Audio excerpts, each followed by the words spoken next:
कर्नाटक में शिक्षक संस्थानों में हिजाब पर पाबंदी लगाई गई। पाबंदी के बाद पूरे विवाद ने सियासी रंग लेना शुरू कर दिया। कांग्रेस ने हिजाब पहनने के अधिकार पर मुस्लिम छात्राओं का समर्थन किया है।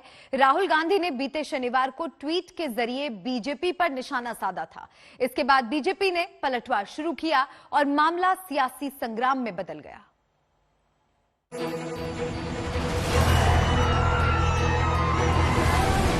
ये हुड़दंग नहीं तो क्या है?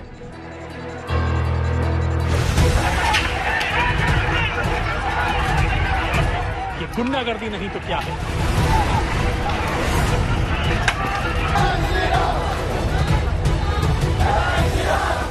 ये धर्म के नाम पर अधर्म नहीं तो क्या है?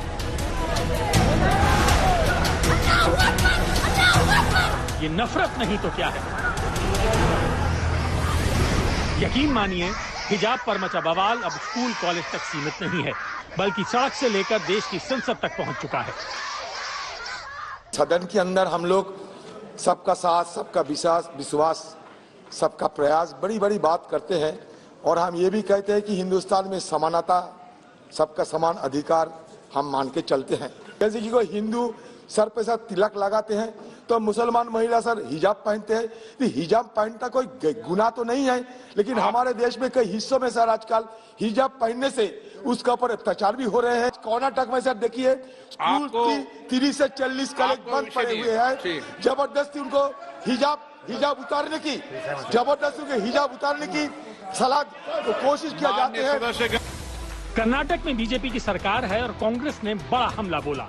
इस हमले की वजह भी है क्योंकि हिजाब पर मचे बवाल को लेकर आपत्तिजनक टिप्पणी केंद्रीय मंत्री गिरिराज सिंह ने की। गिरिराज सिंह ने ताजा विवाद को गजवाए हिंद से लेकर इस्लामिक स्टेट से जोड़ दिया। ये भारत है, सर्वधर्म समभाव के आधार पर चलेगा, न कि इस्लामिक स्टेट भारत को बनाने की कोशिश करने वालों की मानसिकता हम पूरा नहीं होने देंगे। इसीलिए विपक्ष में कल कुछ लोगों ने इस तरह का प्रश्न उठाया और ये कभी पूरा नहीं होगा।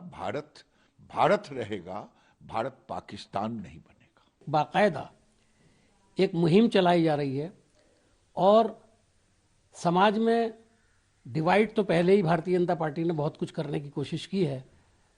अब ये एजुकेशनल इंस्टीट्यूशंस के अंदर इस तरह की बात कर रहे हैं और यंग जो नस्ल है, जो यंग लोग हैं, उनको डिवाइड करने की कोशिश कर रहे हैं। ये बहुत ही शर्मनाक कोशिश है, कंडेमनेबल है। तो इशारा करें कि एक जैसे सभी सैफरॉन बांटे जा रहे हैं बाकायदा। सवाल यही है कि सांप्रदायिक सौहार्द को कौन बिगाड़ना चाहता है।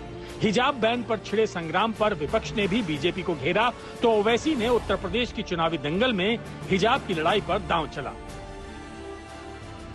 वही नफरत का प्रतीक है जो इस केंद्र सरकार ने बाकायदा 2014 से फैलाया है। ऐसे लोगों पे एक्शन ना लेकर, राजनीति हर धर्म की बातों में घुसाकर, हर इंस्टीट्यूशंस में घुसाकर आप लोगों ने आज बच्चों तक का इस्तेमाल कर ये ध्रुवीकरण किया है। कहीं ना कहीं मैं उम्मीद करती हूँ ऐसा वीडियो देखने के बाद किसी तरीके की ग्लानि महसूस होगा ऐसी सरकार को, जिन्होंने सिर्फ धर्म पे अपनी राजनीति की है और वोट बटोरा है, लोगों का बंटवारा कर करके वोट बटोरा है। और दुर्भाग्य की बात एक और है कि एक पुरुष सैफरन शॉल पहनकर, एक महिला, जो हमारा हिंदू धर्म हमें कहता है कि महिला का सम्मान होना चाहिए, आप उनकी बेइज्जती कर रहे हैं। कि आज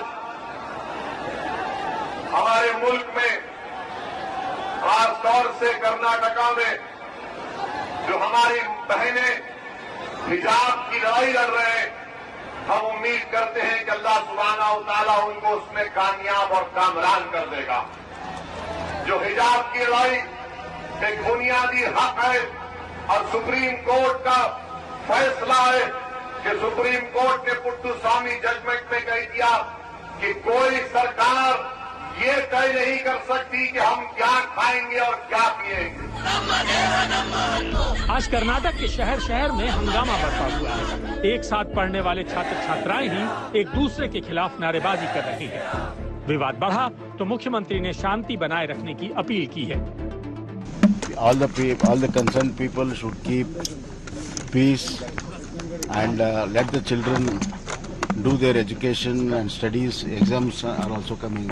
I appeal for all the people to keep peace, and the matter is coming before the High Court today. Let's wait for it. मुख्यमंत्री अपील कर रहे हैं तो वहीं केंद्रीय मंत्री प्रहलाद जोशी अब पूरे मामले पर हाईकोर्ट के फैसले का इंतजार करने को कह रहे हैं। 5 राज्यों में चुनाव हैं और चुनाव से पहले हिजाब पर बैन की टाइमिंग को लेकर भी सवाल उठ रहे हैं। सवाल यही है कि हिजाब पर बैन कोई प्रयोग है या फिर महज संयोग है। आज तक ब्यूरो।